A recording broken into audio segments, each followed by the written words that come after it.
Rural Americans deserve access to the best of what our country has to offer, especially health care. Across every state, every community, America's rural hospitals are the first line of defense, protecting our families, neighbors, and loved ones.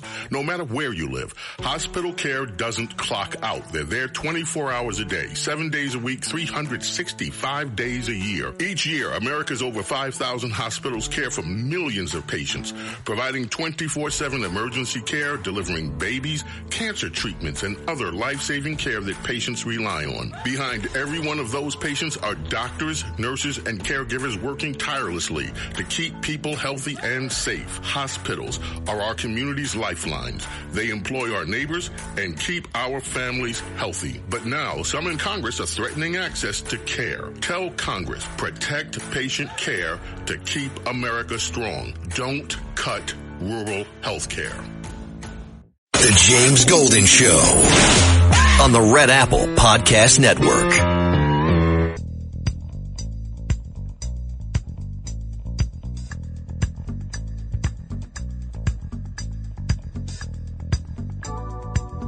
Back with our breaking news in our national lead. A source tells CNN that the Justice Department is now investigating Minneapolis Mayor Jacob Frey and Minnesota Governor Tim Walz. Let's get straight to CNN anchor and chief White House correspondent Caitlin Collins. Caitlin, what exactly are they being investigated for? It's not totally clear yet, Jake. This is just breaking, and we have confirmed that the Justice Department is investigating Minnesota Governor Tim Walz and Minneapolis Mayor Jacob Frey. A source familiar has told me that confirms what was reported earlier by CBS. And essentially, Jake, as we're still trying to figure out what exactly the contours of this investigation are, we have a pretty good idea so far. And we heard from the Deputy Attorney General Todd Blanche earlier this week after we had heard these comments from Mayor Frey, from Governor Walz, following the shooting of a woman by an ICE agent in Minneapolis. Earlier this week, Todd Blanche was saying that ICE operates in a bunch of different counties without incidents going on. He referred to what's happening in Minnesota as an insurrection and said it's the direct result of a failed governor and an all-caps terrible mayor who he accused of encouraging violence against law enforcement, something that Todd Blanche called disgusting. And he said, "I'm focused on stopping you from your terrorism by whatever means necessary." So, Jake, I think that gives us a pretty good sense of what exactly it is the Justice Department. Yes, Jake, that gives you a pretty good... Caitlin, what are they investigating? How dare... Welcome, my friends, to the Saturday morning extravaganza, your Saturday morning vibe. This is James Golden, both Snerdley with you here. 800-848-9222 is how you reach us this beautiful morning. 800-848-9222. Caitlin, what are these people doing now? Caitlin, why? Good old Jake Tapper and CNN. Yes, my friends, the DOJ has issued subpoenas for Governor Walz and for Jacob Frey. And Walz, of course, had a lot of remarks about it himself 2 days ago. He said it was Elisa Slotkin. Last week, it was Jerome Powell. Before that, Mark Kelly. Weaponizing the justice system and threatening political opponents is a dangerous authoritarian tactic. The only person not being investigated for the shooting of Renee Good is the federal agent who shot her. With good reason, by the way. The Hill reached out to the DOJ for a comment. Mr. Walz, Governor Walz also said this is an obvious attempt to intimidate me for standing up for Minneapolis, our local law enforcement. Oh, this is Frey, not Walz. He says it's an obvious attempt to intimidate him for standing up for local law enforcement and for residents against the chaos and danger this administration has brought to the seats. I will not be intimidated. My focus will be where it's always been, keeping our city safe, which is crap. Because if he had been, the number of serious criminals that ICE has apprehended in that city just in the past few weeks ought to put his statement to scrutiny. His focus has not been keeping his city safe. The focus of the governor of Tim Walz is not keeping his city safe. The governor of Illinois, much the same. The governor of California, much the same. The mayor of L.A., much the same. The mayor of Chicago, the same. And you can go in blue city after blue city where criminals have been allowed to roam free, where they have not been cooperative with the federal government to remove bad actors, criminals who have preyed upon the people of the United States, but where they have aligned their sympathies with the illegal criminals. Now, I love this statement that Tim Walz says. 2 days ago, it was Elisa Slotkin. Before that, it was Mark Kelly. What did Mark Kelly and Elisa Slotkin do? They're part of the Seditious Six. They tried to undermine this administration's ability to run their constitutional mandate to run the military. They tried to create dissension in military ranks by suggesting subtly that the military forces should examine the orders they're given with the intent on trying to find something that was illegal so that they could disobey orders. The presumption being is that they were getting illegal orders from the top. They tried to create dissension. So they should. And by the way that this thing rolled out, let's be frank, rolled out like a good old CIA dissension operation. So, are they being investigated? Yes, they are. Jerome Powell, billions of dollars spent on an office renovation. Are you kidding me? In the time when we are complaining, when Democrats complain about affordability, what does the Federal Reserve, why is the Federal Reserve spending, even when you even say $1 billion on office, why is the Federal Reserve spending that kind of money on an office? Why? It doesn't make, with all the government offices that are available, by the way. There have been so many reports from the GAO about unused federal offices, and yet they're going to go out and spend $1 billion. So, Jerome Powell's being investigated. Have all the fits you want to. This money belongs to the American people. It does not belong to the elite politicians and their elite non-politician operatives. It belongs to the American people. And if they did nothing wrong, what's the problem with investigating it? If there's no wrongdoing, they're being investigated. That's called diligence. Isn't that what people are supposed to do? Due diligence. The issue that Democrats have, and we all know what the issue is, and I feel like a broken record sometimes going over and over and over it, but it is the real reason we are here. Political power, cheap labor. Everything that is happening in Minnesota right now started with an insurrection that went unchallenged for years. The very day that the first blue city said, we are going to provide sanctuary for illegal immigrants and we are going to ignore federal law, should have been the day that they were hauled into court, and it should have been a never-ending drumbeat of lawsuits and pushback. The day that California decided they wanted to become a sanctuary state, their asses should have been, every single politician that was involved in it should have been hauled up to the Supreme Court, if need be, to explain why they think their state, their ideological point of view, their power grab has supremacy over federal law. It wasn't. Republicans were timid. When you give liberals, progressives, socialists an inch, they'll take that inch and add a mile to it. It is what has happened with illegal immigration. That's why we are where we are now, because for generations it has been left unchallenged.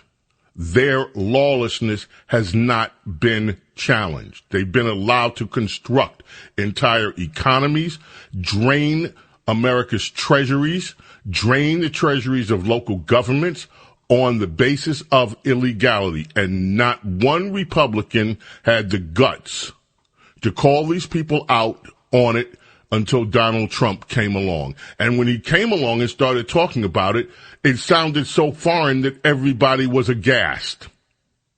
When he came down the escalator that day and started talking about what his plans were for immigration, there's nothing new here, and started saying, you know what, these countries have sent the worst people here, and they're coming in unvetted. We got criminals here. Everybody looked at like he had come from another planet because it had been so accepted, this illegality that has plagued America for over 30 years. And as a result, they've normalized it. And now Donald Trump is unnormalizing it. And we see the reactions, the severe reactions that liberals are having, and urging people to go out and defend illegality, and in some cases do so at the expense of law enforcement safety. And it is not pretty to look at. It is not something we don't want to see people killed. But when you have people actively interfering with legal law enforcement operations, they're putting their own lives on the risk, and in some cases, it ends up very, very badly. Yeah. I got my eye on the clock, Matt. Don't worry about it. We're good. Anyway, 800-8489. I see the phone lines are jamming already. What is happening here, folks, is criminal. And it's about time that some of these Democrats, Pritzker needs to be definitely called out. We'll talk about Pritzker. Newsom needs to be hauled before the courts.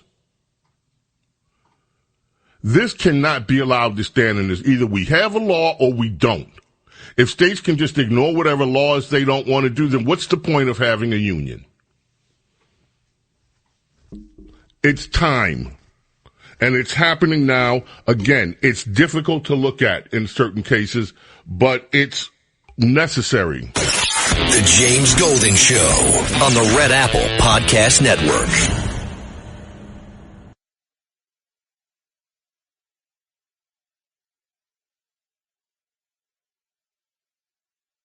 The James Golden Show. Entertaining and informative on the Red Apple Podcast Network.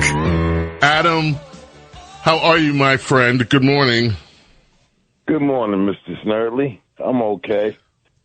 You know, just trying to catch you this morning, you know. Well, thank you. So, aren't you happy that we're finally seeing, after all these decades, some of these Democrats called to account for trying to start a civil war, pretty much, insurrection at every turn, trying to impede law enforcement. So finally, the DOJ is taking a look at the actions of Tim Walz and this Jeff Frey guy. This should thrill you. Well, I already know that, you know, that immigration thing and all that illegals, you know, I wouldn't even try to defend that. Let them people go, man. They came over here illegally. Let them go. What are you fighting it for? You lost the election in 24 chasing that. You know, riding that wave. That wave ain't no good. Let them go. They did crimes to get over here. Now they got busted. Now it's time to go. What's the big deal? Adam. Yeah. Adam. That's common sense. I know but that. Then why do you think all of these people are in the street trying to interfere with these operations? You see all these people threatening on the left on social media to try to kill ICE agents. Why? Why are they putting up such a fuss about it, Adam? Well, the ICE agents are kind of rough, man. I'm telling you, man, they dragging people out, beating them up, shooting them in the face. You know, it's not really humane, man. And that's what the problem is right there. You know, I'm a Democrat. I have no problem with getting them illegals out of here. Get them out. You know, but your Democrats do. I want to talk about the point that you raised about it not being humane. And I'll do that. Adam, I'm going to make a rare exception, something we never do. When Princess Di is on later, if you want to call back in and talk about this idea of it not being humane, give us a call back when the princess is on, and because I want her to speak with you about this as well, okay? Okay. Sounds good. Okay, thank you. Our friend Adam, ladies and gentlemen, James Golden, Snerdley. Look, we're going to talk about some of the other things, and there are other things happening besides Minnesota, the Minnesota insurrection of 2026. And we will get to them, including health care, trade deals, the economy, and so much more. We're going to get to that. Your Saturday morning extravaganza, your Saturday morning vibe continues. Whatever you do, don't go away. Stay right here. The James Golden Show on the Red Apple Podcast Network.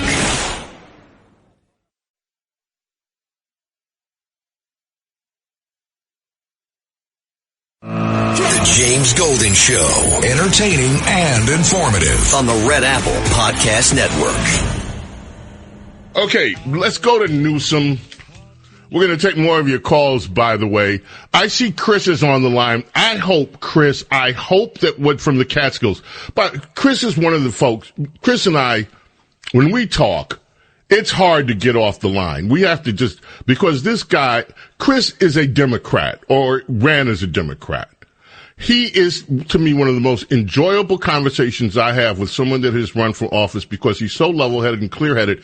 It says that his call is going to be about the rural areas, money going to rural areas. And I'm assuming that he's talking about the health care news that was announced this week. So I definitely want to get to that because it is big. It's huge. In fact, we have another call that I want to get to about Muhammad Ali. And also, I want to get to every call. So if you're on hold, please stay on hold. 800. Everybody's got interesting topics. 800-848-9222. Want to talk to everybody if you want to join us. Before we do that, I want to get some of these sound bites done. Let's turn to number 6. This is the governor of California. California, by the way, I mentioned this story, I believe, last week. They have lost, according to some calculations, over $1 trillion of California wealth within the past few weeks. Why? They have a proposed tax that's another Democrat Party money grab. This time they wanted to target billionaires. And so I've been saying all along, the great thing about billionaires and having the kind of money that billionaires have is when you threaten them and you threaten their assets, they can move.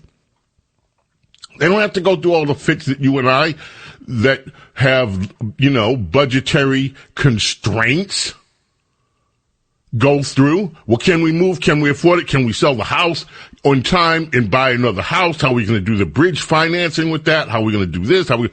Hey, you got $1 billion. You're a billionaire. You want to move? You move. Call the movers. Pack this stuff up. Take it over here. Have it set up for me when I get there. California with this insane idea that they're going to now target the very people that pay most of the taxes in the first place. So let's target them. I know we need money for more of our liberal crapola. Let's get the billionaires. Let's put our hands in their pockets. It'll just be one time. We're only going to take 5% of your wealth. 5% of your assets we want. On top of the taxes that you already pay to keep that state afloat and to keep everything afloat. So what did many billionaires in California do? They left. $1 trillion worth of wealth has fled California. And if you don't think that this is going to impact, it's not going to show up this year. Next year, when they have a new incoming governor, California's budget is going to be a mess. Remember, you heard that here when they start griping, and then what do they do when their budget's a mess? They say, well, we got to raise taxes on everybody else because they are so greedy for money that they didn't earn, that they don't know how to make, but they're greed. They can't constrain it. Governor Newsom, here he is. He is trying to stoke a civil war in this country. It is a disgrace what he's doing in Minneapolis. It is a disgrace what he's doing all across the United States of America, terrorizing communities. It is a disgrace. Wait a minute. Start that again. Department of Homeland. Wait. Stop it. Just wait. Did he say Minneapolis? Did he call it Minneapolis? Is he one of the people that calls it Minneapolis? Start that over again. He's claiming Trump wants to start a civil war. I just want to hear, did my ears hear that right? Start it again. He is trying to stoke a civil war in this country. It is a disgrace what he's doing in Minneapolis. It is a disgrace. He did say it.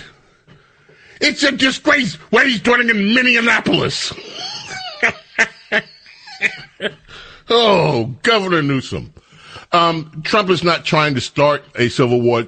Trump is trying to stop the civil war that you, Governor Newsom, and your party began with your new Confederacy and your rebellion. You are openly rebelling. You're no different in this regard from Governor Wallace standing up in the schoolhouse door, the other Democrat, segregation, nah, segregation forever. You're no different.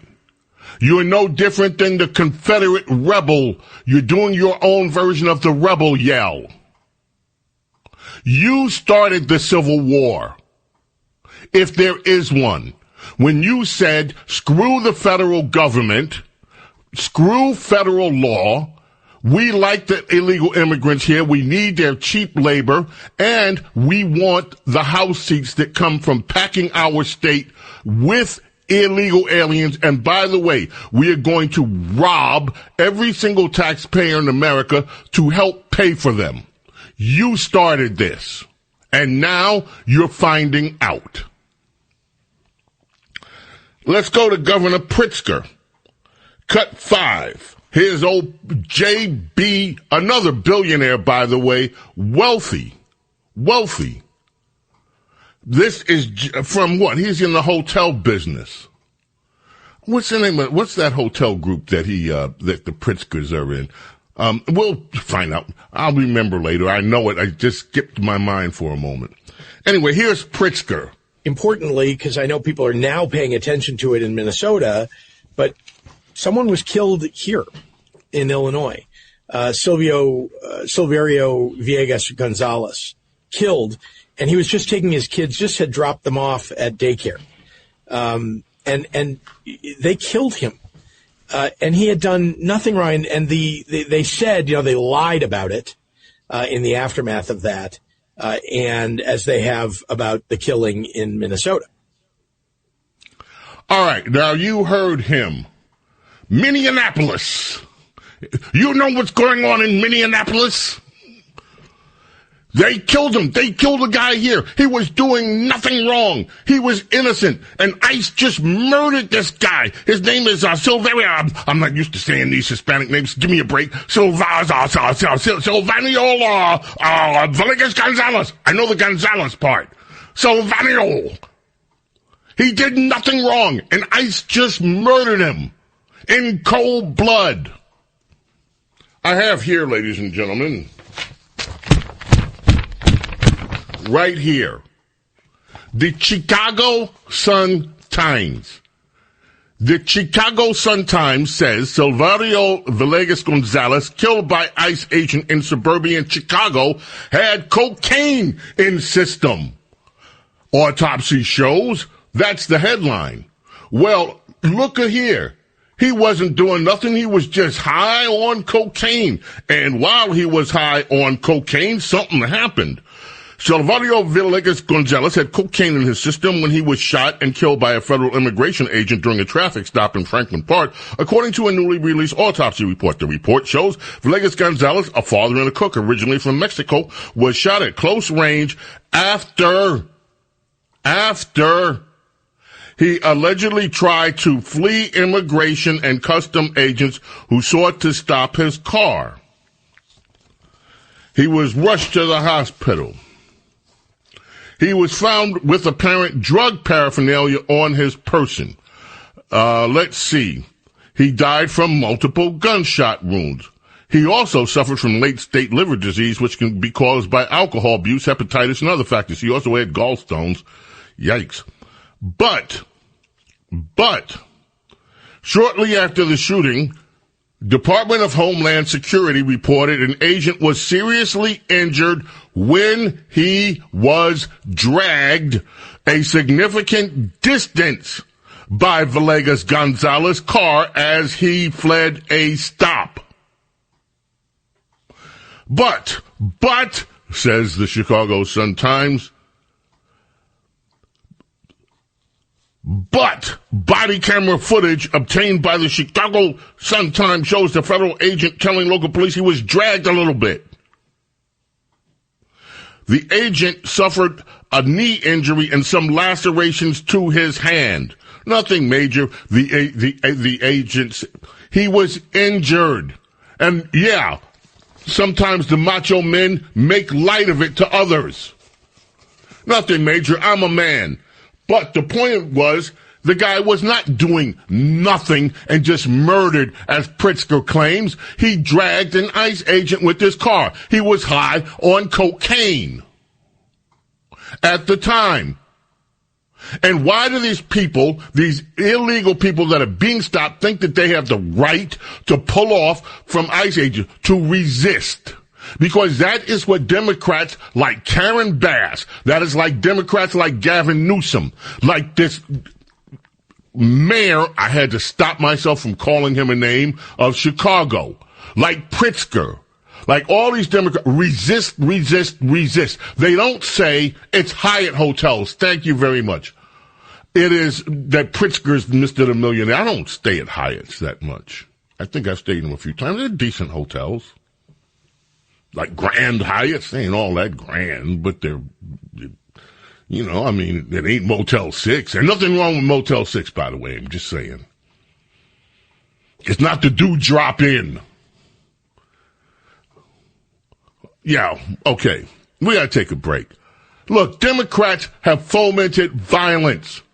They are fomenting a civil war. They started it. They are a bunch of Confederates. They are Confederate rebels just reliving the glory days of the Confederacy when it was black people they had enslaved, and they wanted to fight the federal government over it. The Democrats are the same party that was fighting to keep their slaves then. They're the same party that are fighting to keep the cheap labor offered by illegal immigrants now.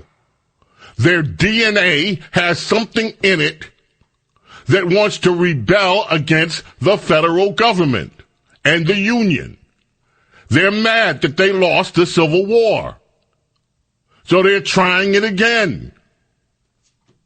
That's what's going on here, folks. The James Golden Show on the Red Apple Podcast Network.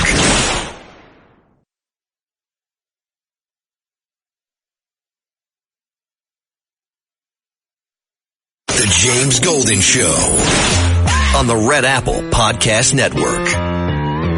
Thank you, Matt. She'll be here for me. Rod was telling me, okay, living single, which I didn't remember. And then when I had to actually pull it up on the internet, and I see this woman in this thing that looks like it could be like a teenage Queen Latifah, I think. And then there's like one or two other hottie patatis here, and there's one that looks kind of like, she all right. Rod, what's the deal with this living single thing?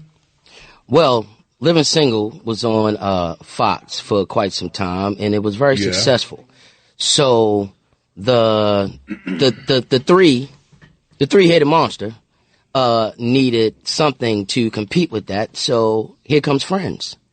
And two of the ladies has a podcast, and they spoke about it because label executives told them that, yes, they created Friends because Living Single was popular. So Living Single was the inspiration for Friends. Really? Wait a minute. So Really? It's Queen Latifah. That is her, right? The little... Queen Latifah, Kim Fields, a.k.a. Tootie from Facts of Life, Erica Alexander, who played on The Cosby Show, and comedian Kim Coles was a part of the show. That was the 4 ladies. Beautiful. All beautiful. All beautiful, you say? Yes, they were beautiful. In my opinion, they were beautiful. I just want to know if I'm hearing you right. All beautiful. Yes, they're beautiful. Beautiful. All right, one is all right. Okay. Now, you got... I'm not going to dispute it. Never mind, because it's not nice. But they are very nice-looking women. I'll just leave it like that. Yeah, we'll leave it there. It's all right. And I think I may have seen maybe one episode. Rod, I'm sorry. This wasn't my cup of tea. I was busy watching the news. I was busy doing things. We'll be back. Hour number uno in the can. Duo coming up. Don't go away. Whatever you do, keep it right here, folks. The James Golden Show on the Red Apple Podcast Network.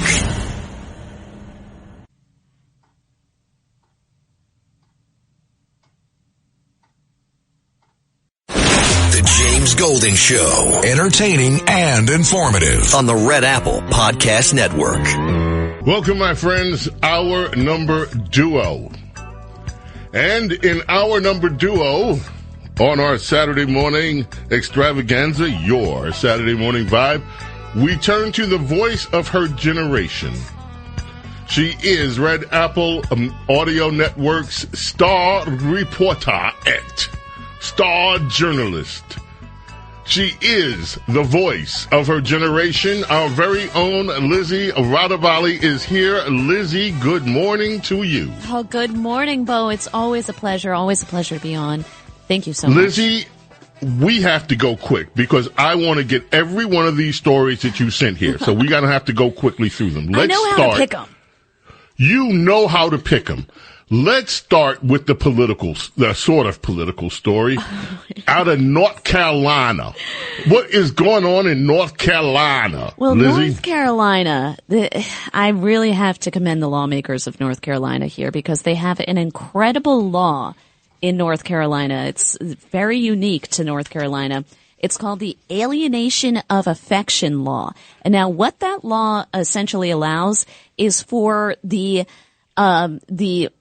scorned spouses of someone who took part in a sordid affair, they're able to sue the affair partner and on behalf of saying that, oh, this person wrecked my marriage. So essentially you get to sue your homewrecker. That's the lowdown of this law. Now, who is the alleged homewrecker in this situation? None other than a former senator, Kyrsten Sinema from Arizona. Now, something of this story of note, Sinema is from Arizona. She's accused of having an affair with someone who is on her security detail.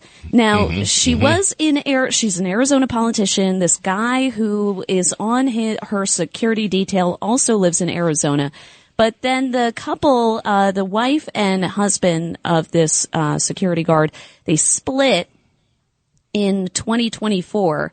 Now, I believe that it looks like the wife moved to North Carolina in order to take it. I don't know if it's in order for this law. I don't want to, make any claims there, but pretty convenient that she moved to North Carolina where it has this unique law that you're able to sue the alleged affair partner. And like I said, I like this law. I'm a fan of this law. I like this law. I think this is government doing good work. This is not, I think that this, some people are like, oh, get the government out of my bedroom. I think this is a situation where the government should very much be involved in these affairs. By the way, Kyrsten Sinema, she's kind of a voluptuary. She's kind of a looker. You know that, right? Well, to each she's their own different strokes. Depending on the outfit. Let me tell you, Lizzie, for real. She's kind of a looker. She got it going on. She wears the right outfits. You be like, yeah, boy. I don't know. To me, she just gives me a mean high school teacher energy. That's what I get from her. But she's not in this. That can be kind of sexy too. Well, yeah, to some, but, so like I said, we covered this law actually a few months ago. Back in November, we covered this story about a TikToker who was ordered to pay $1.75 million to this woman who claims that this TikToker ruined her marriage. Now, I do have to say it's not looking so good for former Senator Sinema here, because the law, it really hinges on this responsibility of the scorned spouse to prove that the third party is responsible for the demise of their relationship. And Sinema apparently sent racy pictures of herself to this security guard. So that is hard. Are they published anywhere? I don't know. Could you try to dig those out, maybe? Could you do me a solid here? I'll do my best investigative work. Yeah, do me a solid on that.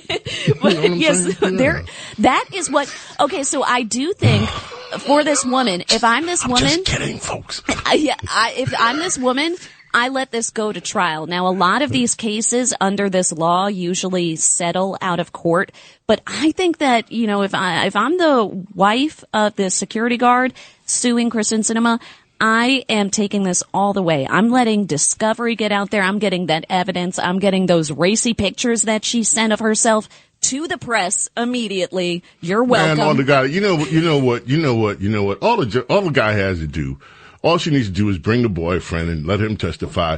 Just tell the boyfriend. Boyfriend looks at the judge. Your Honor, look at Senator Sinema. You do the same thing if it's a dude. Just gets to squash us. Okay. Health and safety rules don't really apply to Michelin restaurants, says one food critic. What the Lizzie? Yeah, so explain this. This story is coming out of Europe. It's coming from over the pond over in Wales. So a 2-star restaurant just got in trouble for having a 1 out of 5 on a food safety visit. And so one of these food critics is defending this restaurant and saying, well, it's a different set of rules that these high-end restaurants have to play by. He says that, they use a lot of raw food in these high-end Michelin restaurants, think sushi or Japanese food just in general. There's a lot of raw meats. So they're trying to say that, this food safety, normal health things, it is fair to apply, but there should be some new rules created. Now, I don't know about this because I feel like a lot of people in general kind of ignore the health ratings. I mean, sometimes it could be a useful tool, especially here in the city. There's so many wealth of options for you to choose from, and an A or a B rating like that may make or break your visit there. But I just recently went to a diner here in the city that had a C rating. I didn't even blink when I saw that C. I just was like, all right, whatever. I guess I got to keep my eyes peeled for any rats. I did see visible rat. Oh my. I did see visible rat poison along the underneath the booths and stuff, but it doesn't really. Does anyone actually pay attention to those things? Yes. Yes. I guess I'm not. I do. Well. I do. Well, then I guess I speak for myself when I say that. I feel like. Yes, you do. Safety rules, they're kind of ignored. Get this, folks. Lizzie's going in the joint. I just want to picture this. Picture Lizzie going in the joint. And she sees some rat poison there. And then she just says, oh, just rat poison. Yeah. All right, what are you having? I ordered my turkey burger and I sat there. Did not change. The fries were delicious, by the way. The fries were totally worth it. You know why? That extra protein, I guess. Extra protein. Lizzie, this story is deep. This blows my mind. American dad wakes up speaking fluent Spanish after every surgery. Now, I'm taking from just the headline in this that he is not normally bilingual, but when he has surgery, is that what's happening here? Yes, and apparently it happens to him every time he has surgery. Now, like you mentioned, he is not fluent in Spanish. He actually only took a few years of it in high school.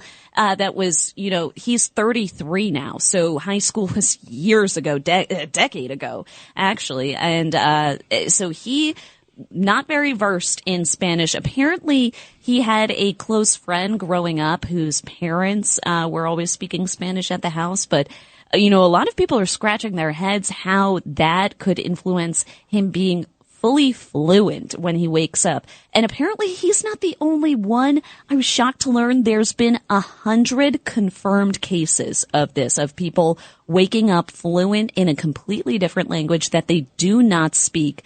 Now, I am curious about the confirmation process there. I mean, how do they determine, do they check their Duolingos or something, make sure that they weren't, sneakily learning some language? Because I myself, I'm on day 394 of trying to learn Spanish personally. So I don't know how you confirm that someone is not versed and then they become versed, but there's 100 cases. I think there may be a supernatural explanation for this. Right? Like something in your past life or something possessed him. I mean, it is a curious case, but apparently scientists say that, it could be a number of reasons, brain injury, psychological stress, or they say waking up after surgery could cause you to speak a different language, which is so weird. Amazing story. I think that is really deep. I'd like to actually delve and learn more about this as these cases continue to mount. Now, there's an app in China that is the #1 app. Explain what it is. It's got a real grim name. It's called Are You Dead? Now, this is apparently to combat the loneliness epidemic, which is, we've talked about how that's kind of been compounded by tech, and now tech is trying to fix that issue now, and who knows what will happen with the Are You Dead app. I mean, who's the future of this playing out? I mean, we're living it, but 200 million one-person households are predicted by 2030 in China. So there is a huge amount of people living alone. Now, a lot of people, when they live alone, they have that fear. What happens if I just drop dead? What happens if I have a accident and I'm dead and I'm there? Who's going to find me? So that really inspired this app. A lot of people have come out online saying, that name is a bit depressing. They say you should do an app named like Are You Okay? But I guess that doesn't really grab the attention of people in the App Store when there's so many options of technology and different social media apps. Apparently the app is available in the United States. It's called Demumu here, and it costs money. It's not free here. It is free in China.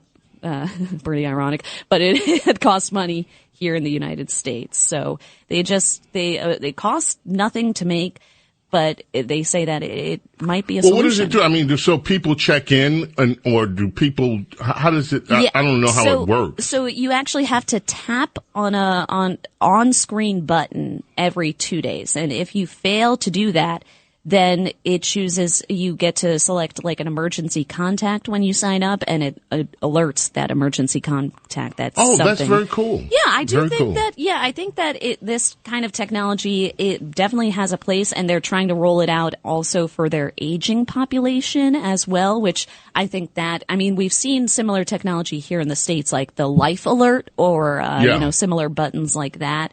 But, it really does speak to this idea of tech being our salvation. I'm not sure if an app is going to solve the loneliness epidemic, but it doesn't do anything for the loneliness, but at least it lets people have some sense of security about, some peace of mind. I think that's better than anything. Yes.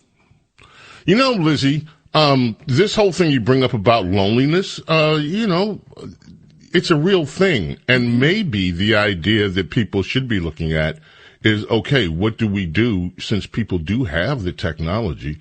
How can people link together to help combat that loneliness? I think that's a good discussion worth having. Right? I think that I feel those discussions kind of stopped Social media, when it first came out, it was billed as this great connector. People across the country could connect. People across the globe could connect. And I myself have made a lot of friends online. But I feel like I don't know what's happened with social media the past 5 years, but it doesn't really seem like the place to connect anymore. So I don't know how that course is going to play out. But once again, I don't know if technology is the salvation for our society. I am a bit trepidatious with that. So I don't think it is, but I think salvation brings us into a whole nother discussion. Lizzie. Amen. Amen. Thank you so much, Lizzie, as always. Great stories, Lizzie. Thank you so much, Bo. Always a pleasure. If you want to cross those pictures on, you'll put me up, girl. I'll look into it. The James Golden Show on the Red Apple Podcast Network.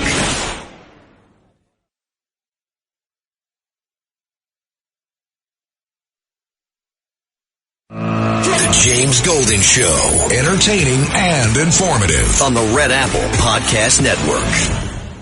Well, let's head back to the telephones, ladies and gentlemen, on this, your Saturday morning extravaganza, the Saturday Vibe, with Christine in Connecticut. Christine, welcome. How are you? Good morning, James. Well, I came across a sermon on Facebook from a Hartford church where the pastor called Renee Good a prophet. So I guess if you're going to interfere with ICE and law enforcement and you paid a price for it, you're going to get labeled a prophet. This is absurd. A prophet. She's a prophet. Yes. Oh, my goodness. You can see the sermon for yourself on the Metropolitan Community Church Hartford Facebook page. Okay. And she's calling Renee Good a prophet. Yes, that's what the pastor, Aaron Miller, said. Christine, we only have 1 minute left. Did you follow any of the stuff over at the Supreme Court this week with these transgender athlete bans, which went up for oral discussion at the court, oral arguments? I've heard. I haven't heard the outcome, but this could have been all taken care of simple. I've contacted sports organizations about change of policies, and I've been rebuffed along the way by everybody. Yeah, well, it's going to be months before the decision comes out. Maybe come out in June, or if not June, a little bit later, perhaps. But from what the newspapers are reporting, it looks like they're going to uphold bans on some of it. We have time to talk about that, Christine. Always love hearing from you, Christine. Thank you. Thanks, James. Have a good day. You too. James Golden, Snerdley here. It is the Saturday morning extravaganza, your Saturday Vibe, 800-848-9222. Whatever you do, keep it right here. Do not go away. We're going to take more phone calls a little bit later. Princess Diana is coming along. A little bit later, America's small caffeinated mom, Rhonda Schrock, will be here with us. The James Golden Show on the Red Apple Podcast Network.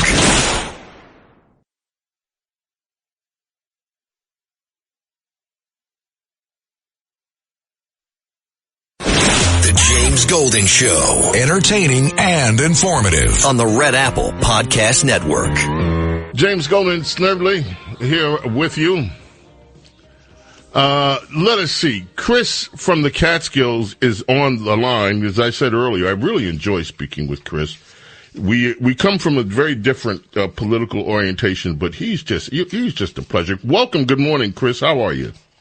Good morning, James. I'm fine. When I heard about the story about the ICE agents eating in a Mexican restaurant in St. Paul, Minnesota, and then arresting 3 of the cooks, I thought the $56,000 question is, what percentage of a tip did they leave?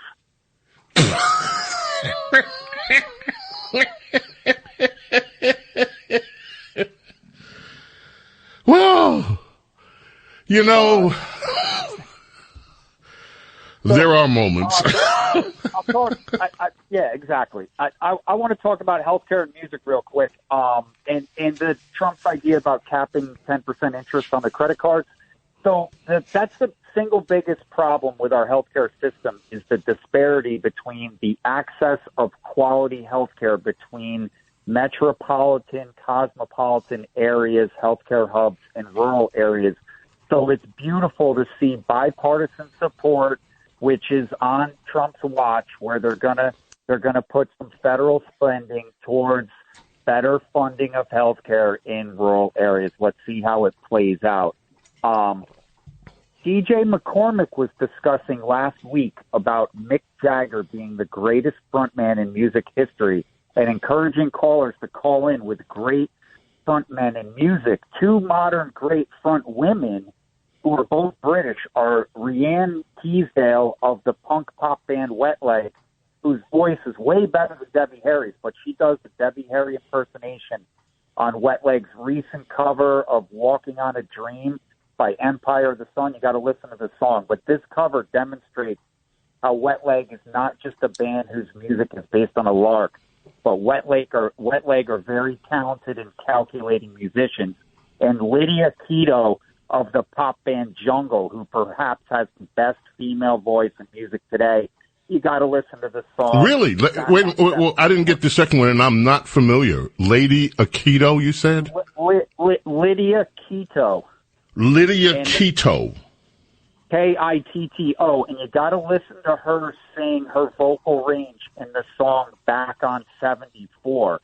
And if you could have Larry Kudlow come on the last 10 minutes or next week to talk about the idea of capping credit card interest rates at 10%, which Democrats have been talking about doing for years, and now Trump says he wants to do it, so he could make that happen with bipartisan support. That would be a major stimulus to our economy. There was a major economist or banker said that would actually be damaging to consumers. So my suspicion is that he's saying this because banks' profits are set and that they're just going to pass on the expenses to consumers in other areas besides credit card interest rates. But I'm curious to hear Larry Kudlow's take on it since he comes on after you. I would trust his opinion. Interesting. All right, let me stay on the line with me and just listen to this. Cut 2, Matt. Let's hit cut 2 real quick. I want you to listen this week. And we can't play the whole thing. It's very long, but I just want you to hear from Mike Lawler, Mike Lawler, I tell you, I go hot and cold with this guy. But anyway, he was at the roundtable that Trump had on rural health plans, which is something that Chris here just talked about. Let's listen in for a moment. Thank you, Mr. President. This is a great opportunity to be here with you and your team. Dr. Oz has been a tremendous asset. The $50 billion commitment to rural health transformation is critical. New York State is going to see about $212 million in the first year, which is vital for workforce development, access to care, primary, behavioral, maternal, emergency, telemedicine, et cetera. How were we able to do it? Because we rooted out waste, fraud, and abuse in the system. And Democrats will just say we cut $1 trillion in Medicaid. That's not what we did. We said you need to be eligible. You need to be a citizen. You need to work if you are able-bodied without dependent children. We reined in the provider tax and state-directed payments, which have exploded over years. And we are taking this money, not only preserving Medicaid for the IDD community, our seniors, our children, our single mothers, but we're investing it in rural health. When you look at Obamacare, health insurance premiums have risen 96% since Obamacare took effect. Insurance revenues up 2,000%. Mr. President, you are 1,000% correct that the insurance companies are the problem. They wrote Obamacare. It's to their benefit, and the American people are being screwed. And so we can get a bipartisan agreement on what you are trying to do. When it comes to lowering drug prices, I will tell you, one of the largest pharmaceutical companies is in my district in Westchester County.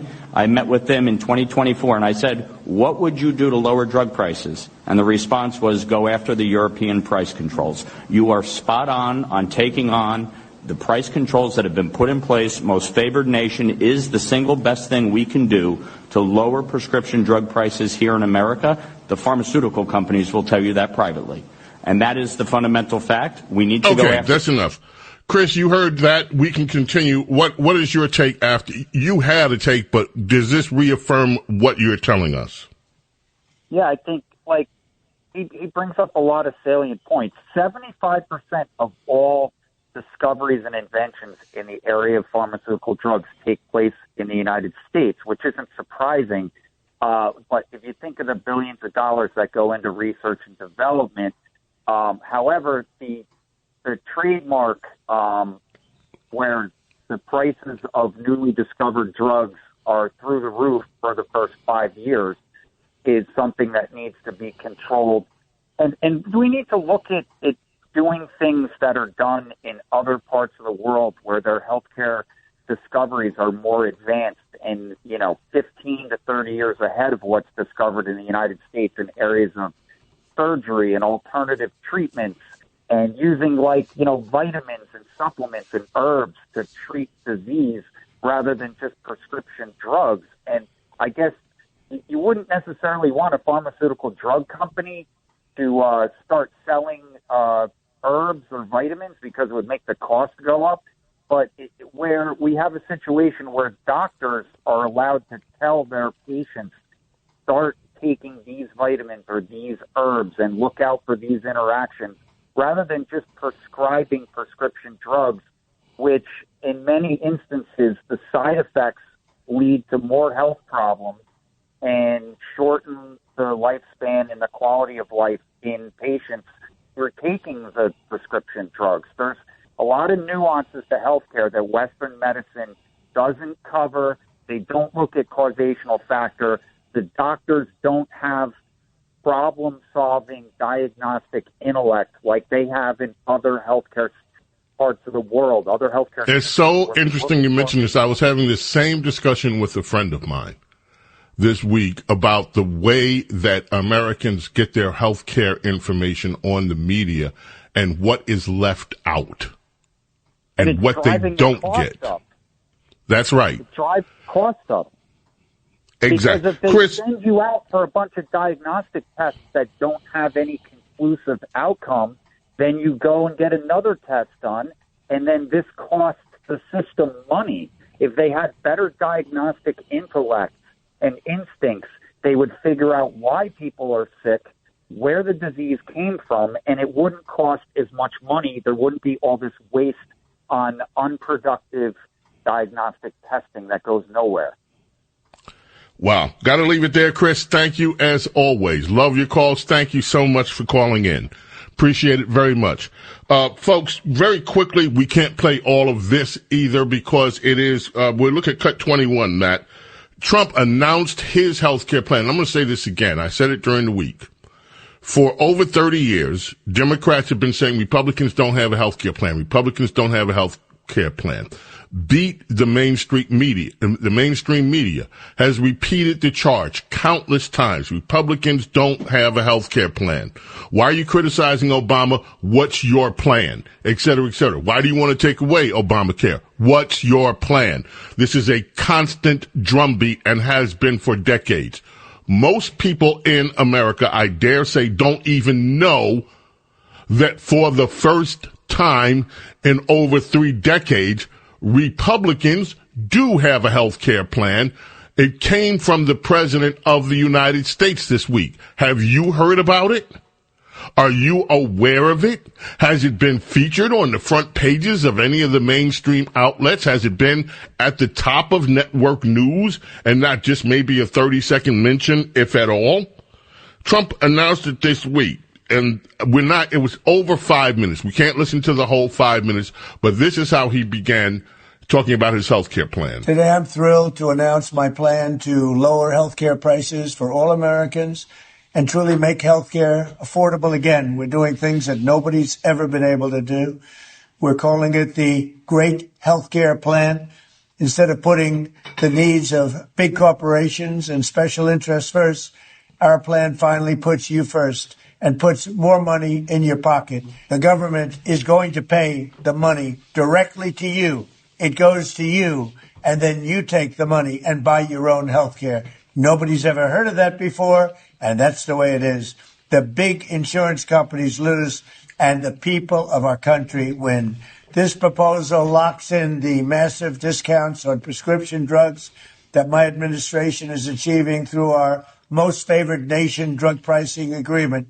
Now, when you hear about that, for 40 years they've been trying to do it, but they never were able to do it. No other president was able to do it. I got every other country to approve it by the use of tariffs and other things. They all approved it. Nobody else got it. No other president got it. And for the most part, they didn't even try because they felt it was impossible. It'll bring down drug prices 80, 90%, in some cases, just numbers that nobody's ever heard of before. Your prescription drugs will come way, way down. And under this policy, the prices of many drugs will be slashed by 300, 400, and even 500% starting this month at the TrumpRx.gov. So instead of Americans paying the highest drug prices in the world, which we have for decades, we will now be paying the lowest cost paid by any other nation. So any other nation that's paying the lowest cost, that's what we're going to pay. And the American people will get the savings. So I have to reiterate, the lowest price in the world. We've got enough there. The lowest prices at TrumpRx.gov. By the way, you can sign up for it at the Trump Kennedy Center if you don't see it online.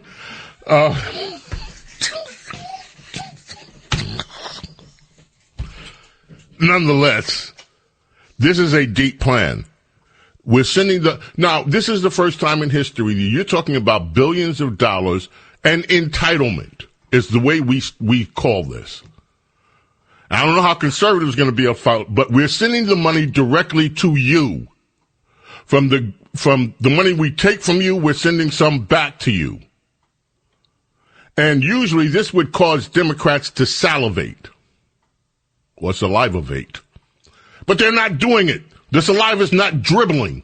They don't care because they understand that their donors, big insurance, would get hurt. And 80% of the money from big insurance, healthcare insurance, goes to Democrats. The James Golden Show on the Red Apple Podcast Network.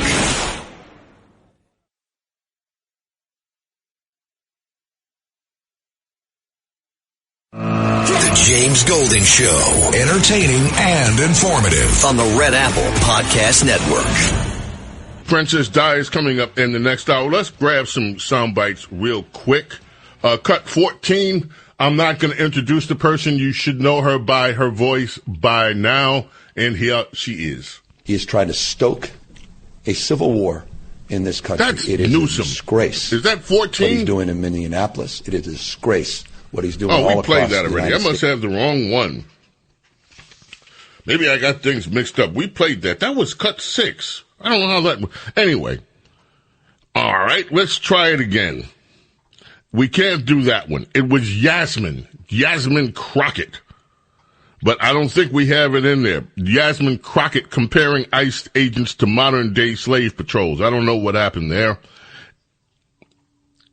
Yeah, it says Jasmine on mine, too, but it's not Jasmine. Someone sabotaged Jasmine.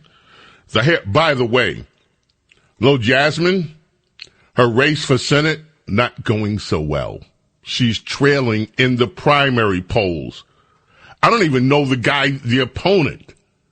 But apparently Democrats in Texas aren't buying her act. She claimed she was jumping in the race because she was so popular. But apparently she's not as popular as she thinks she is. Have you heard? Hey, Rod, this ought to interest you. You and I are the same age group, grew up around some of the same things. You know the Black Panther Party's back? Did you hear that? The Black Panther Party? They're back. The FBI didn't rub them out completely back when Democrats were in office, and so they've reemerged from the ashes. And the new chairman is threatening to kill ICE agents. Oh, no. Yeah, we got it. I hope this is the right. Cut 29. I played this earlier in the week. I have a follow-up from him, too, but we don't have time for that. Real quick, 29. Here's a new ICE agent ever run up on me. I guarantee you they won't. I'll put a hole in their chest the size of a window. Safe line repair, safe line replace. That's what's going to happen. They touch me. Unarmed woman was killed by ICE. If you think you're about to come and brutalize the people while we're standing here, around to find out.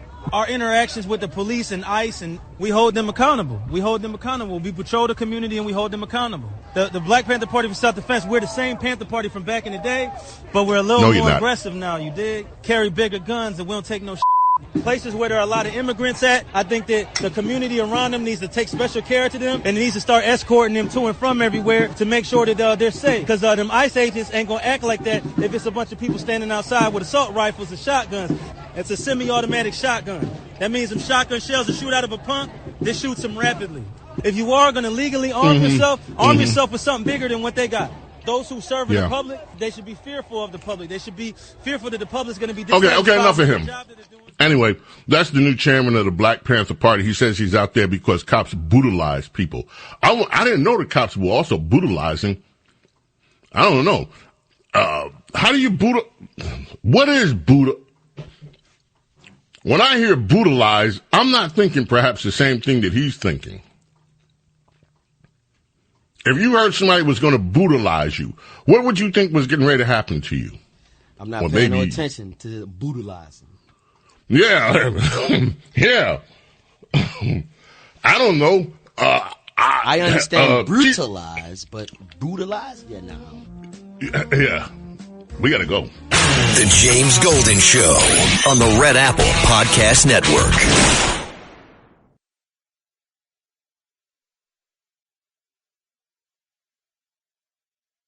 The James Golden Show on the Red Apple Podcast Network.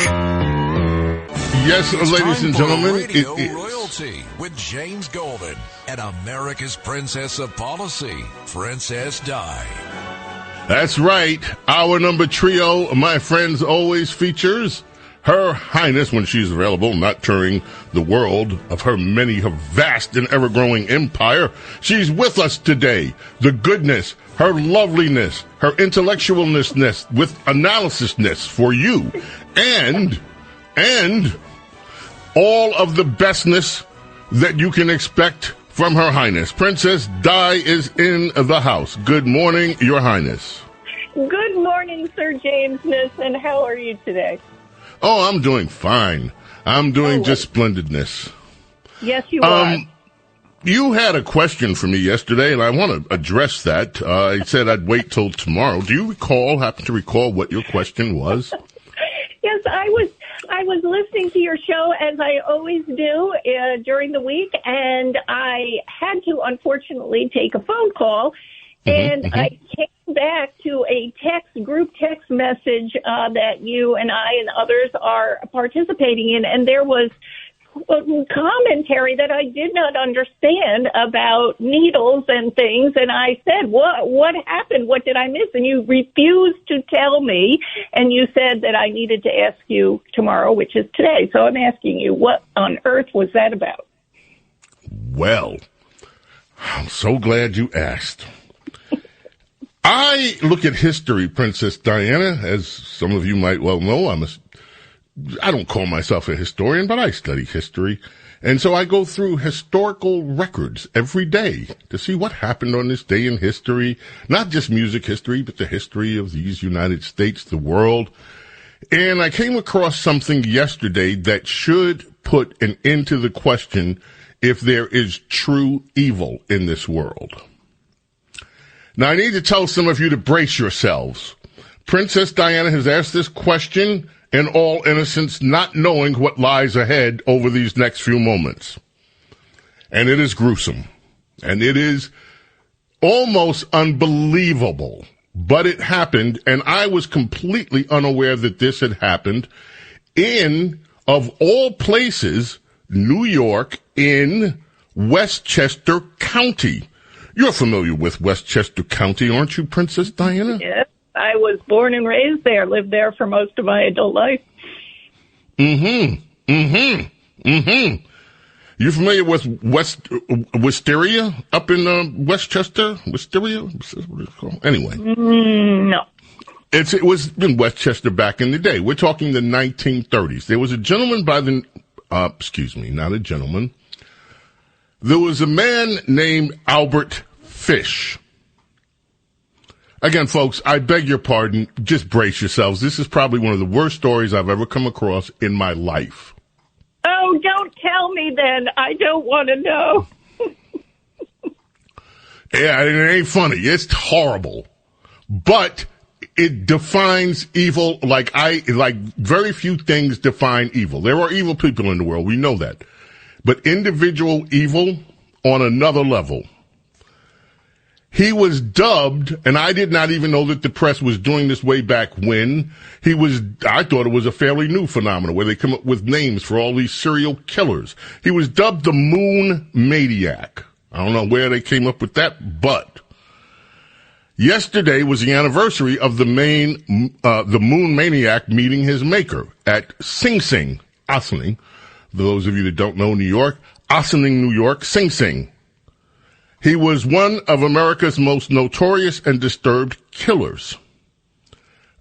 He killed as many as 10 children and then ate their remains. Cannibal. He went to the electric chair with great anticipation. He told the prison guards it will be the supreme thrill to go to the electric chair. The only one I haven't tried. A psychiatrist who examined this man said there was no known perversion that he did not practice and practice frequently. He was obsessed with sadomasochism. His own kids hit him with paint stirrers and hairbrushes. They witnessed him hitting himself with a paddle studded with nails. He inserted 30 sewing needles in his taint. And that's the part that we would say. Needles that's the needles. They x-rayed him after he had the supreme thrill of his lifetime and found 30 needles embedded in his taint. For those of you that don't know what a taint is, I don't know whether I should tell you or not. No. I don't know how anybody could stand one needle in the taint, let alone 30 that were embedded. But this guy was beyond belief evil. And it almost blows my mind. I never even heard of this guy at all. And this was 1936 in Westchester County, New York. Never even heard this guy ever mentioned in my entire life. But evil has been around this planet ever since this planet has been created. And that truly, truly evil. So that's the answer to the question. I can't believe you made me ask you that. Well, you asked. It's my job to answer. The needles in the taint things, all of it is horrendous.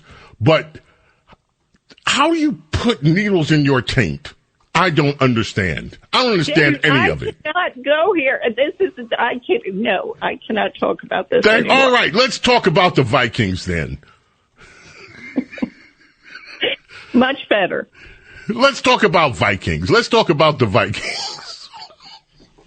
Well, I am happy to change the subject because that was awful. So, the Greenlanders, I guess you're referring to. Yes, but by the way, in my defense, it's a news item that no one had ever heard of till now. And now you've heard of it. And now everybody in America will eventually hear about this guy and just, Yes, it's you should see the text I'm getting, Princess Diana. Oh, you wouldn't believe them. I would. All right, let's talk about the Vikings.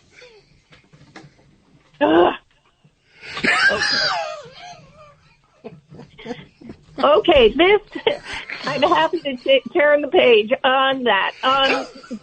There was a very important story in the New York Post, an excellent piece of journalism, which I don't think enough people have seen. This was yesterday in the New York Post. Greenlanders speak out against Danish rule after decades of forced sterilization, poor living conditions. They stole our future.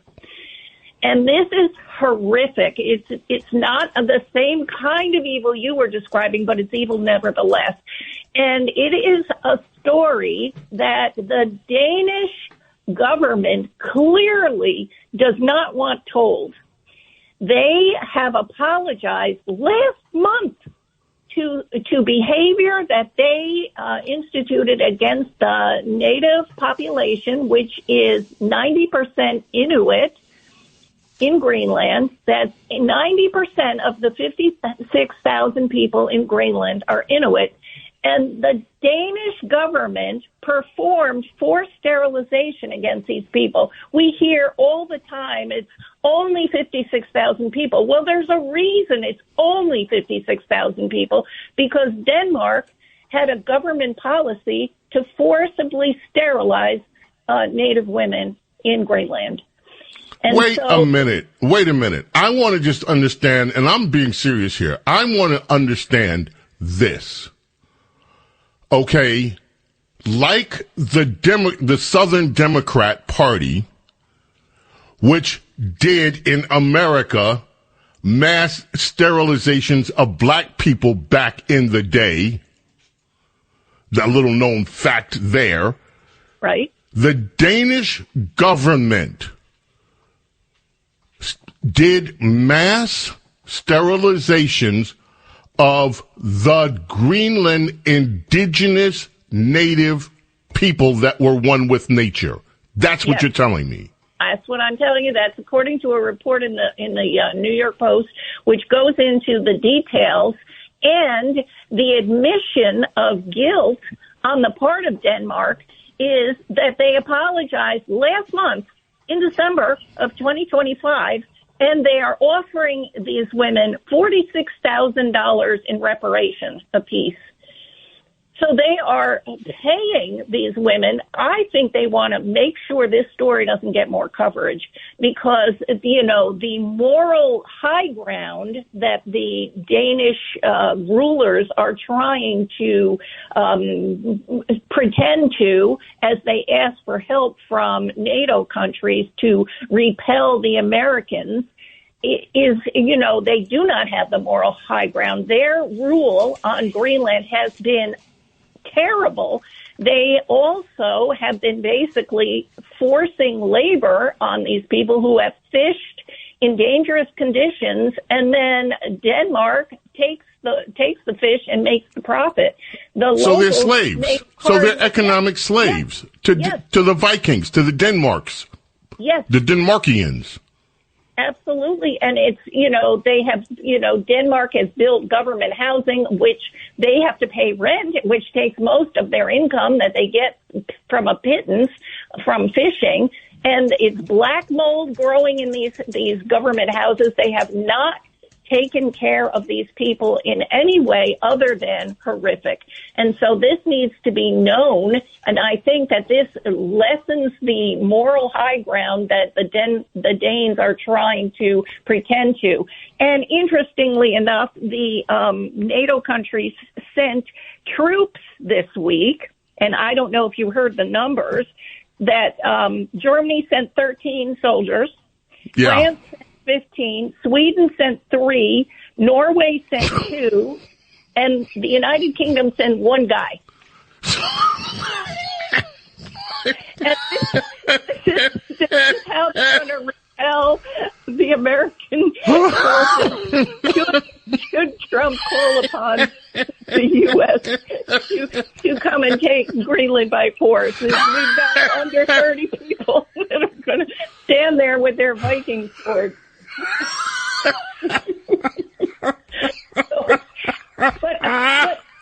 I didn't hear the numbers. I saw the one little plane that somebody sent over. It looked like a World War II era bomber or something that they sent over. I'm like, what are they going to do with this thing? That was Denmark. Denmark sent that was Denmark's plane. They sent 1 plane, and the rest of these NATO countries sent, basically dozens. And the funniest one is the UK sending 1 guy. I just love it. Now, I just want to say something else about this. So now you have the Denmarkians, the Vikings, who are enslaving economically an indigenous people, taking their natural resources and using them for themselves and sterilizing these people. And it wasn't until Donald Trump started making big noise about maybe we should purchase Greenland and maybe we should make a deal with the people of Greenland, all of a sudden the Denmarkians say, oops, you know what? We sterilize you and we kind of, been using you like our slaves. We're sorry. Here's $40,000. Go away and please don't mention this to anybody. Exactly. And that's what this New York Post story uncovered, is the people are saying, no one is asking us. We want to determine our future. And so I think the Danes are worried, if this is put to a referendum, that they are going to lose. And I think that's why they're trying to pay money in a very kind of Democrat Party way. And so I think this story needs more coverage. It needs to be known exactly the history there, and the Danish rulers need to be held accountable. Absolutely. Princess Di, I need you to hold on. We're coming back. The James Golden Show on the Red Apple Podcast Network.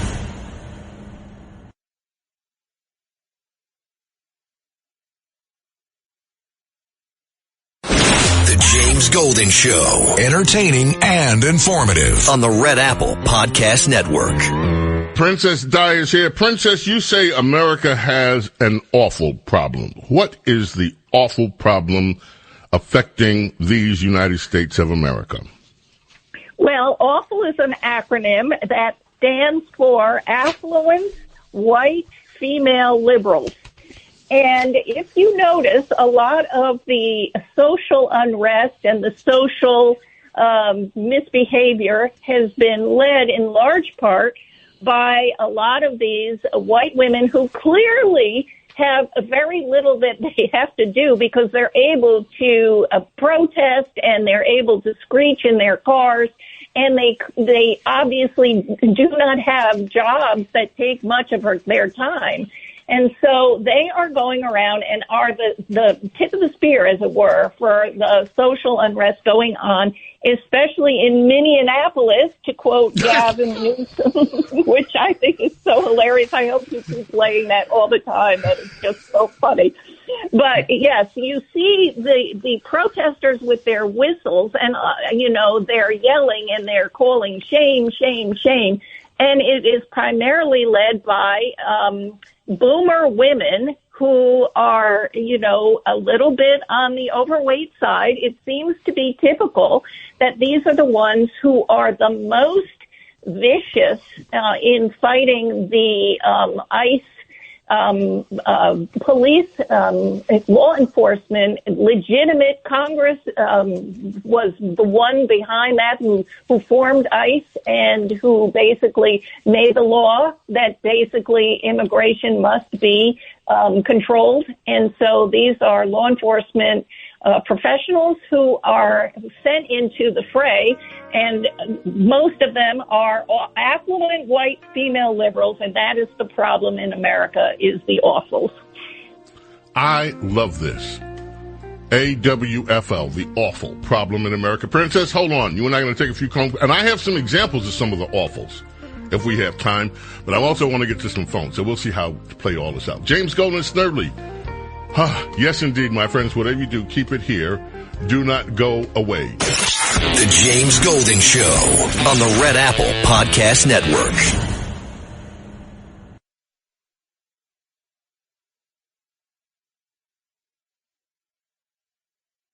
The James Golden Show on the Red Apple Podcast Network. You're talking about the awful woman. Princess, you and I are going to take some calls. I just got to play one, though. I got to do it. 45, cut number 45, folks. And this one, I love this one. I've been playing them all week. But this one, I love this gal. This whole entire administration is so I'll tell you what, it actually put my body into menopause. I am so thoroughly repulsed by Donald Trump and all of his cronies, and they literally threw my body into menopause. It's like in Twilight when the vampires come around and more wolves start turning. They are literally turning American women into women going So what do you menopause. think about that, Princess Diana? It's like in Twilight when the vampires come and they're throwing women into menopause. The Ice Agents too and Donald Trump, they're throwing women into menopause. I didn't know people could do that, Princess Diana. Well, a lot of these women who film themselves in their car or their houses are delusional. And this is an example. Now, there was a very interesting article on Twitter, I'll send you a link, about the increasing ideological difference between men and women. The gap has gone from 12 points in the year 2000 to 23 points. So it's almost doubled in the ideological difference. The liberal attraction for women is huge, and men have stayed sane. And one of the reasons in this article is very interesting is due to the rise of social media and the algorithms. And that engagement is what the algorithm responds to. And according to this article, women respond strongly to emotional content. They are more empathetic. They can be more easily manipulated with sad stories. They are more highly neurotic, higher sensitivity to negative stimuli, and the algorithm learns this. It feeds content calibrated to their response patterns: fear, outrage, moral panic, stories about danger and injustice, and threat and wars and victims. Men got different feeds because they responded to different triggers. There isn't a gender agenda, it's an engagement agenda, and it looks differently. Women ended up in information environments optimizing for emotional activation. Men found alternatives: podcasts, forums, cars, wars, the manosphere. And so this ideological divergence between men and women is far worse than it's ever been. And I think that's a reasonable explanation. It's because of what people are seeing on social media. I think that's very interesting, and we should be very careful as to what we see and we respond to. Wow. Can you just very briefly read that list again? You know, the one with neurotic and all that good, I mean, all those things. Can you just go through that one more time? Sure. Women respond more strongly to emotional content on average. They are more empathetic. They can be more easily manipulated with sad stories. They have higher neuroticism, higher sensitivity to negative stimuli. The machine learns the algorithm. It fed them content calibrated to their response patterns: fear, outrage, moral panic, stories about danger and injustice and threat and wars and victims. And women ended up in information environments optimizing for emotional activation. Men found alternatives: podcasts, forums, cars, wars, the manosphere. Wow. And I think we see that in life. Yes, we do. Men see that in all kind of ways in life, not just on social media. I mean, people see it in all kind of ways, and yeah. So, awful. One more time, the acronym AWFUL stands for what? Affluent, white, female liberals. And that is the demographic you will often see and hear on social media, screeching in their cars and losing their minds. Well, you know, I'm glad we did this segment. I don't know whether we're going to have time to take calls. When you and I aren't, because we got to get America's small caffeinated mom in here. She's not neurotic. Well, wait a minute. No, she's not neurotic. No. Are you neurotic? Me? No. I'm just asking. Absolutely. I am logic-based, as you know. I'm a linear thinker. We have had so you're never neurotic is what you're telling us. I may have been on the Y2K thing. I was, for a few months. I was neurotic. But I got over it. I may have been. I may have been neurotic, but I got over it. But that wasn't female related. I mean, a lot of people of both genders were Princess Diana. Yes, Your Majesty. Yes, dear. Yes, dear. Yes, dear. Yes, dear. Yes, dear. You were never neurotic. Yes, dear. Okay. Your Highness, thank you so much for everything. We appreciate it. We'll catch up with you hopefully during the week if we have time. And, we won't talk about needles anymore in the near future. No more. I don't think. Thank you, Sir James. It's always wonderful to talk to you. Thank you much. James Golden Snerdley. Ladies and gentlemen, keep it right here. Do not dare go away. The James Golden Show on the Red Apple Podcast Network.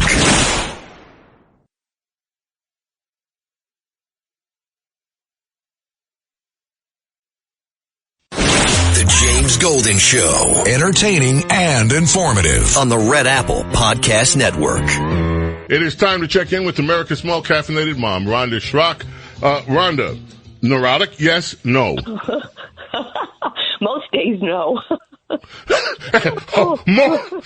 love that answer. Most days, no. Oh, my goodness. I was laughing while you and Diana were going through that list. That just cracked me up. Oh, my goodness. Mm-hmm. A lot of truth in it. A lot of truth. What have you got for us by way of a lot of truth this week, Rhonda? Well, I do have a bit, yes. On Sunday, my husband and my son and I, we were in church and we were standing together singing with the whole congregation. And all at once from behind me, I heard whistling. The notes kind of rose and fell, warbled and wobbled, and much of the time, the whistler, whoever was whistling, was just a little bit off key. I just glanced over my shoulder to see where that whistling was coming from, and it was the son of friends of ours.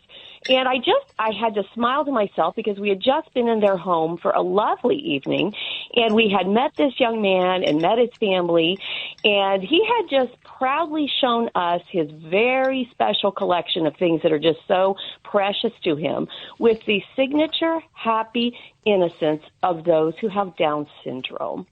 It was so endearing both to be in their home with him and to hear that cheerful whistling behind my back. Well, I think it was later that day that we were sitting here at home in the evening and we watched, I know you're not a big movie person, but we watched a movie called Mr. Megorium's Wonder Emporium. Dustin Hoffman plays the part of Mr. Megorium, who's an old man who has a very magical, eccentric toy store. It's very charming. And Natalie Portman is his apprentice. And together they welcome these children in to this magical store where toys come to life, and it's just teeming with life and color. Well, toward the end of the movie, he announces to her that he is going away, which is his euphemism for death.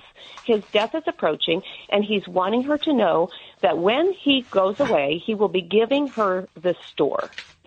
She's devastated and begging him, don't go, don't die, please stay. And so as he looks at her, this is one of the final scenes, he's now passing the baton to his protege. He said something that struck me like a lightning bolt. Your life is an occasion. Rise to it. All week long, I have been thinking about those words. Your life is an occasion. Rise to it. I thought about how social media and instant news, there's so much that clamors for our attention. The article that Diana just shared is so relevant and so full of truth. You know, when war breaks out, we know it right away. When tragedy strikes, we hear it, and the headlines flame for about 15 seconds until the next tragic thing happens. And all of this is accompanied by a barrage of voices who are shouting their opinions. I mean, right and left and up and down, all sides are just shouting. And suddenly, I think we've just become narcissistic, James. People think that the universe is just should be privy to all our thoughts and feelings, and we share them freely. I find that it's hard to think straight in that never-ending uproar. It's hard to think straight sometimes, and it's easy to lose our way. It's easy to lose sight of the simple and the true. It just is not possible to feel properly sorrowful and compassionate for every sad story, for every tragic thing that comes along. We just can't.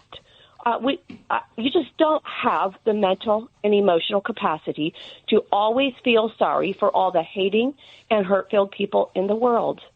We have compassion fatigue, and there's a reason why.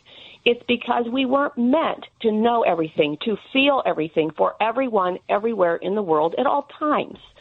Our soul and our psyche cannot bear it. It's too much weight. Just like your physical body, you can only handle so much weight put on your back before you collapse. It is exactly like that with the soul. And so we must care for the soul. Coming back to simplicity is how I survived. Coming back to truth and simplicity, which cut through the fog.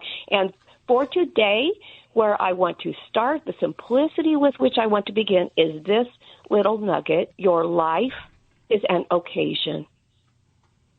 What are we doing with the one life that we have? Because one day we will go away, just like Mr. Megorium. And so laying the news aside, forgetting the headlines, how are we spending our time? The one precious commodity that we have, and it's leaking away, how are we spending it? What are we spending it on? Are you flogging yourself in the days that you have left with a whip called perfection, demanding unattainable things from yourself before you will allow yourself to rest and be and to believe that you truly are loved? And by the way, if you are flogging yourself with a whip called perfection, you are doing it to those around you, and it is showing up in your relationships. Are you obsessing about things that you can't control? Are you consumed by fear? And if you are you actively fighting it, or are you just letting fear consume you? Are you giving way to it? You don't have to. One way that you will know how you're handling your own fear is by checking your ability to love other people, because fear and love are opposites, and your thoughts and your actions will tell you which is greater in your own heart, fear or love. Fear, I think, James, gives birth to hatred because we usually end up hating what we fear. And so if you have eyes to see and ears to hear what is going on in the public square, you will detect that. Beneath a lot of that hatred and anger, there are underlying tones of fear, and it has become all-consuming. And I'm telling you, we're suffering from the strife and the division and the unrest that is bringing. I thought about this long and hard. With this one life, this blessed occasion that we each have, how can we best use it? We can start some new practices. If we haven't been using it very well, we can start by adding celebration wherever we can. Rita and I have friends that are absolutely masterful at celebrating. They celebrate things in their own lives. They celebrate things that happen to other people. When something good happens, they are celebrating and they're happy and they make grand occasions out of it, and it enriches the lives of everyone around them. If we begin to celebrate the good things that happen for other people, that's a sign of strong character.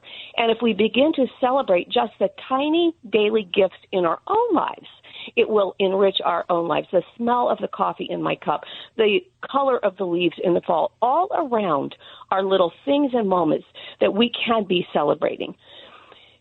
Instead of waiting until you're the best at something that you enjoy, what if you just did it anyway? What if you painted a picture even though you're not Picasso? What if you sang a song in your own way, even if you're not Celine Dion? What if you whistled in public, even if you're not on key? Tell the callers we're not going to have time. Please tell them I am so sorry. What if you practiced finding joy and glimmers of good, even in sorrow? As I was writing, James, I was thinking about the women that you highlight every day. I think of them as the LW2s, the liberal white women. And I thought about this, James. It's heart-wrenching to me. They are created souls, just like me, just like you. They will come to a point, just like we all will, a moment of clarity at the end of our lives when we realize that our life was an occasion, and what did we do with it? Will they wish they had gone to one more protest? Will they wish they had left their kids one more time to go stand in the streets and fight? Will they wish that they had posted one more angry, hate-filled rant against their husbands, against other men? Will they wish they had done more of that? Or will they wish that they had chosen a different way? It pains me greatly. But it's a question for all of us to think about as we continue through this new year. Your life, my life, is an occasion. Let's rise to it. It's time. Wow. Beautiful, beautiful. Where can people find your essay, Rhonda? It's on thedailybs.com in the columnist section. Your life is an occasion. Where can people find you? RhondaSchrock.com, SCHROCK. Beautiful words of inspiration, Rhonda. Thank you so much. Always my Appreciate pleasure, James. Thank you. For those of you on hold who have been waiting, I'm going to have to offer sincere apologies. I think we have time to take maybe one call. Tom in Long Island, you got to go quick because we only have about a minute. Well, didn't get a response there. So, I'm sorry. What was that, Tom? Can you hear me, Bo? Yeah, you got to go quick. Sure. The 10% cap on the credit card sounds great. But when the banks evaluate their credit losses, they're going to have to restrict credit to people of low income and who are financially stressed, so it could end up hurting the common person at the end of the day. Interesting. Thanks for listening to The James Golden Show. You can hear The James Golden Show Saturday mornings at 7. If you like the podcast, share it with your friends and listen anytime at WABCRadio.com and download the WABC Radio app. Hit that subscribe button on all major podcast platforms. Plus, follow WABC on social on Instagram, TikTok, Facebook, and X. See you next time for a new episode so you never have to wonder, what the heck is going on here? Every week, the Payne family cuts straight to the real financial story. The one question, Bob, everyone's asking is, are we in an artificial intelligence bubble? You've been through boom and bust. What do you think? No hype, no myths. Just what actually matters to your money. Does feel very similar to what we experienced in the 90s. Where are we, though? Are we in 1995, 1997, 1999? Listen to the Pain Points of Wealth on the Red Apple Podcast Network.